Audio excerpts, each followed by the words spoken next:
Aqui é o Vlogger JR Sumo para mais um vídeo da minha comunidade carente Barra de Jangara. Para isso eu estou querendo aqui apresentar ao mundo meu amigo Janete, que eu conheci hoje. É um doce de pessoa, um rapaz muito amigável.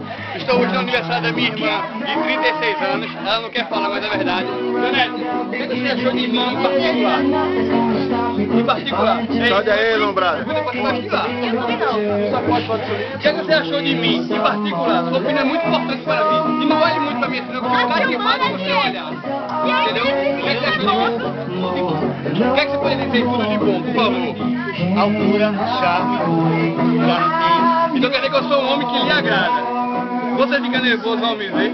Por quê? O que é que eu tenho que lhe agir? Olhe para a câmera, só esse músculo. Se eu fizer assim, o que é que acontece? Fizer assim. Meu coração assim. Ei, eu vou dar pra gravar primeiro, tá vendo? velho. Ó, tá vendo? Eita, Janete, o Janete tá realizado. Eu carrego a Janete nos colo. Aí, Janete, aqui é meu supervlogger JR Sumo. Beleza? Fechado, mano. Entra na comunidade, hein? Falou, vlogger.